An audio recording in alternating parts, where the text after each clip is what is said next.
guys, welcome back to the One Cell Squad podcast, episode 42, Marbella and knee rehab frameworks. So in this episode, I will cover an update on my current trip to Marbella and the knee rehab framework I use for myself and clients. So we'll start off just chatting a bit about Marbella, and then I'll go into the knee rehab framework that I'm using on myself to rehab my own knee.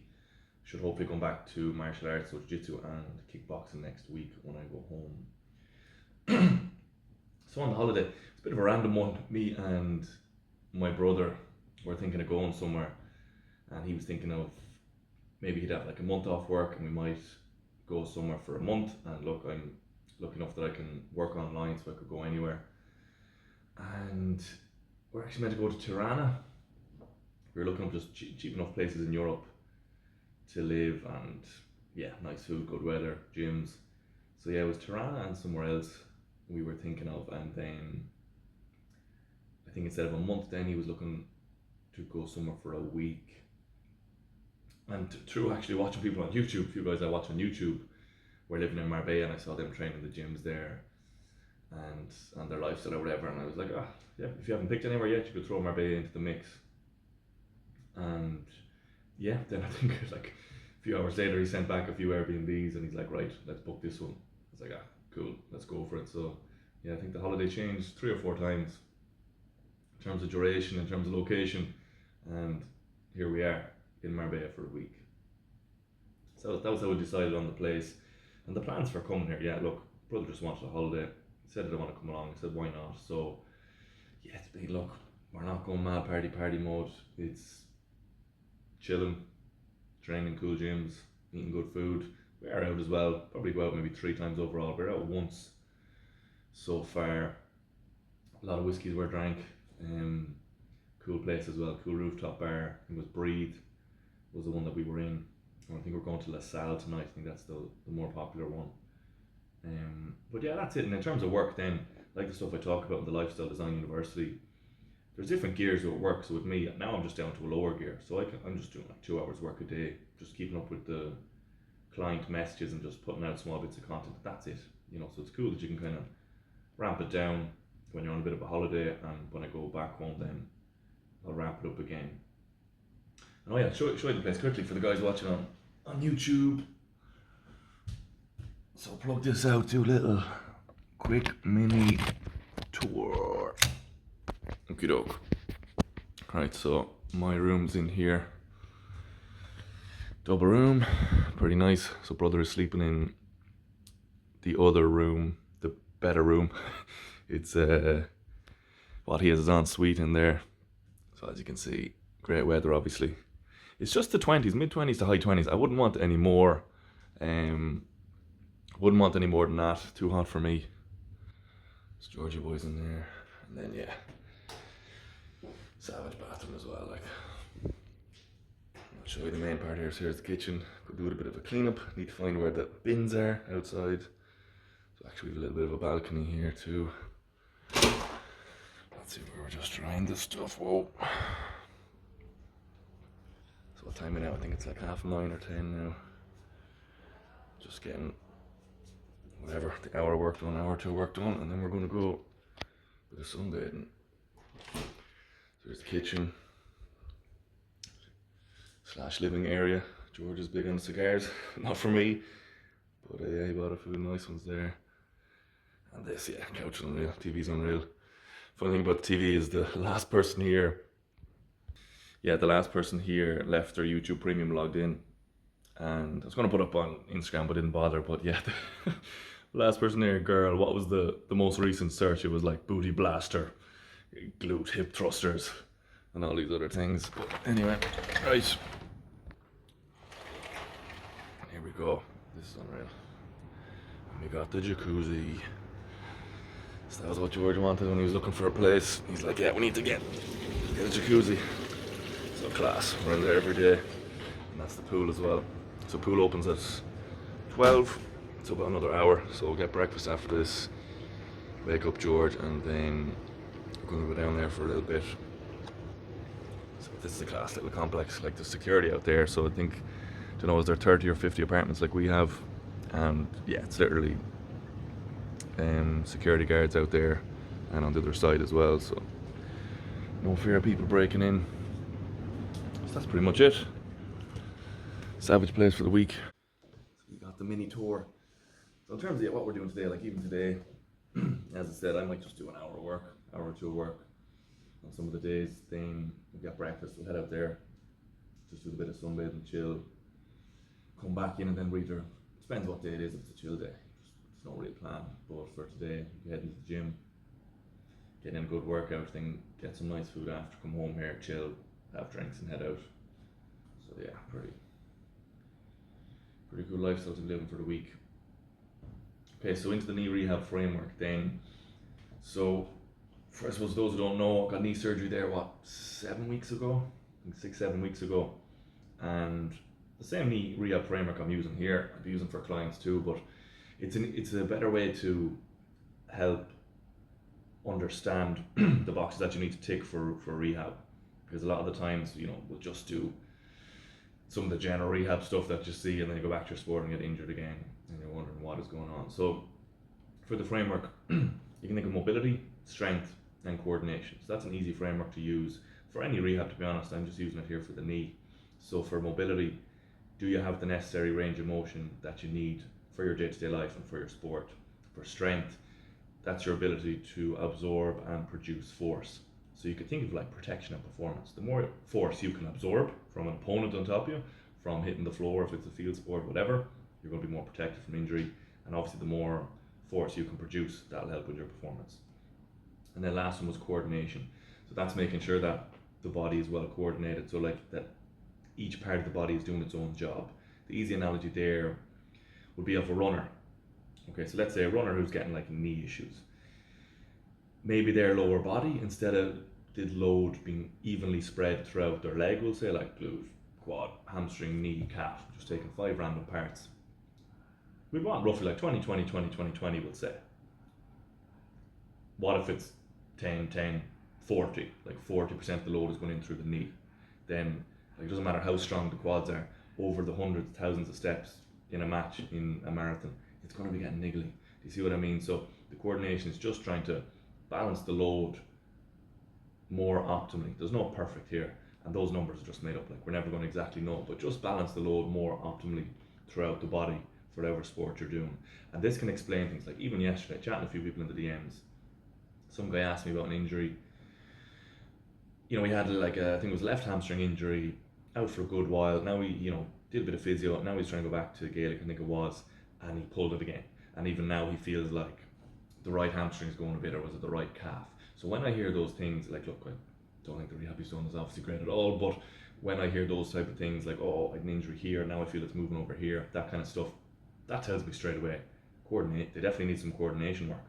Like, I think they need to probably work on all of the stuff, but they definitely need some sort of coordination work in there. And even the one that always springs to my mind, like, I've worked with all the way from like the elderly people just wanting to walk to like elite athletes aiming for the Olympics. When I worked with Harry Purcell, I mainly did a lot of coordination work with him, and that helped him. Like, he won his first men's national title only because he was able to keep training. He went in the hard block before the taper and the race. He used to pull his hamstring. He pulled it like 7 times in 6 years, and I think it's largely down to the coordination work that we did, because he was already strong as fuck. He has his own S&C team and his own physio and everything else. So like, that really hammered at home that at that elite level, it can just be the 1 or 2%. So there we have it: mobility, strength, coordination. And for me then, the main issue for me is the mobility. So I got knee arthroscopy, saying that right? So basically got the meniscus cleared out in my knee, most of it, because I couldn't bend it. So I can't bend my knee fully, which depends on your sport that you're doing, but for jiu-jitsu that's horrendous, because the most like basic position in jiu-jitsu is sitting on your heels. Like, you can't really do jiu-jitsu if you can't bend your knees fully. I tried many times, tried to go back like 5 times, I tore it again another 5 times. Don't recommend doing that. So yeah, I need to be able to bend that right knee fully, or it's just, as I found out, I can't do jiu-jitsu. No matter how much I try to stay away from that position, it's just fundamental to jiu-jitsu. So in terms of mobility, strength, coordination. Strength and coordination, they've come on so much. Like, I'm back, I couldn't barely walk on it the first day. I'm all the way up to nearly doing full stack, like knee extension, hamstring exercise, all the machines in the gym. back doing squats and different things. So like the strength is back. I'll obviously keep building it back up to my strength goals that I've got derailed for many times, like a big heavy squat, but it's fine for jiu-jitsu. So strength is ticked. Coordination, yeah, I'm back. I'm doing the coordination, getting obviously, because the right one was the one I had to limp on. So again, I want to make sure the body isn't putting all the force, using the left side of the body much more than the right, because that's what happens. We don't realize this. When you get injured, your brain is so smart, it will move around it, but it won't just reset afterwards. So that's a literally example of coordination there. The brain could be putting 70% of my weight into my left leg to let the right leg heal. We need to work and balance that back out afterwards. So I've done that. I even worked up to I can jump on it and different things, and the knee's feeling fine. And again, I'm doing jiu-jitsu. I'm not like doing a field sport. I'm going to be sprinting and all these things. So I don't need to do a whole bunch of that. So for me, like the strength and coordination are ticked. Just in terms of me getting back, doing jiu-jitsu very lightly. Definitely, it's fine. So the mobility is the main thing for me, and the ability to close the knee fully. And I've done it twice, so it still needs some more work. Like I've literally only bent that knee twice fully since the surgery. So for example, sitting on your heels, like I can't do that. If I try to do it now, because I'm only up like half an hour, if I try to do that now, it won't happen. And I'm trying to close it, and it just feels like a door that won't close. It feels like a door that has a pebble stuck in the hinge. It doesn't feel great. But through doing a little routine, I can get the heel to just about kind of, to touch my bum, which is what I want, but it's not comfortable, so I need to do a good bit more on that. So I'll finish on telling you what I'm doing. So basically, look, a good framework now for knee rehab or for any rehab really, and that'll help you think, what am I actually missing? And if you're struggling, obviously, look, message me. That's what the Physical Freedom Program is there for. But I'll tell you what I'm doing just for the mobility section, where I'm trying to get the knee to close fully. Another little process in here, so we can go stretch, strength, and movement. Okay, I won't go into it now. That could be another podcast on specific things that we can do within each section. So I can do a little stretch, little strength, and then a little bit of movement. It's a nice combination that helps open up range of motion. So for example, with this one, the stretch, because I'm trying to bend the knee fully, what muscles, if they're tight, could restrict it? The quad would be the main one. Okay, so I can do some quad stretching, either standing or sitting down, to help open up the quads to assist in the knee bend. Then in terms of strength, if you can imagine, I might put this up on Instagram this week actually, just so you can actually see that little sequence. Imagine trying to sit on your heels, but you can't. So when I can't sit fully on my heels, that's the knee bend. I might be able to go to there. So I can do reps there, pushing my legs through the floor, bringing, it's like a quad extension machine, except with my body. So that's what I can be doing. Instead of going the full way down because I can't, I can just be doing reps like that, like going up and down and just getting the quad working, getting a bit of strength in that position that my body doesn't want to go into. And then after that, you can do different types of movement then. So once it's opening up, if it's not, again, a lot of the stuff is nuanced, which is why you need help with it. But after that, we can start doing movement. So I can actually start mimicking some of the jiu-jitsu positions that we do in the class. And that could be like bending this knee fully and up on the other knee. Like I can't really, you'd have to kind of see in the video, which I might put up on Instagram this week. But that's a nice little framework. So again, you can do a bit of a stretch for whatever muscles you feel are limiting you. Then you can do a bit of a strength exercise. You can even do holds. So you can do holds or movements. And then the last one, you want to start replicating, the movements that you do in your sport. Because if this is the gauge of like rehab is down here, your sport is up here. It's all little ladders, little stepping stones, and you want to be able to do them. So you don't just want to do a few band exercise in rehab and then you jump back up here and you get injured again. You've missed so many steps. So the mobility, strength, coordination is in here. But like, we're not even up here at the sport. Even here, you want to be able to replicate the moves of your sport in a safe environment. Like, just think about it. If you can't do some of the movements that you have to do in your sport in a safe environment here, why are you surprised when you go to a chaotic environment of the pitch and you're getting injured or you can't do them? Of course, that's going to be the case. You need to be able to do them.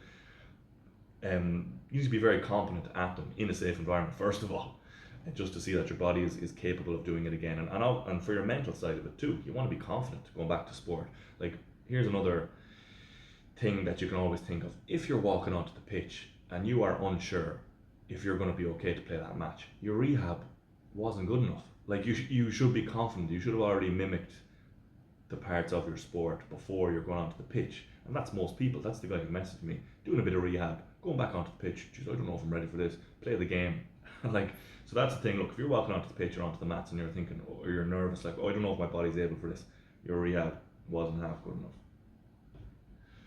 Okay, I think we'll leave it there. Just wanted to definitely get this done. I was saying I dropped off the podcast, whatever, is 8 weeks out of the year, and if I keep on it for the rest of the year, I'll hit 80%, which is what I'm telling clients. Look, 80-20, like, look, you just do 80% of it, you keep moving forward. Then I went on holidays, I was like, oh no, forgot the mic, but look, this will be good enough. Okay, so 3 ways I can help you then. We have the Physical Freedom Program. That's my one-to-one coaching program, how to overcome chronic pain and injury and reach your athletic potential. So as I was saying, worked with lots of different people, but the stats, worked with hundreds of clients across 37 different sports and activities over 3 separate continents, covering injuries to all joints in the human body.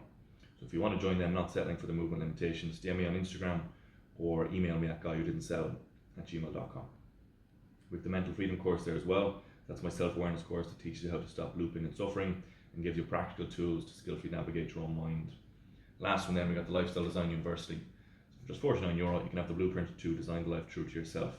That helps you avoid the biggest regret of humanity in the process, which is not living a life true to myself, living the life others expected of me. And then in terms of follow-up contact, more info on all them programs up on the website, documentaries on the website as well. If you're just come across this, like, who the hell is this guy who didn't sell, what's all that about, you can check that out. And as I said, yeah, getting in contact, email guywhodidn'tsell@gmail.com or DM me on Instagram. So that's it. Time to cook some eggs and bacon, go chill, then go gym, and go for a few drinks. Okay, so don't settle, live true to yourself. See you next week.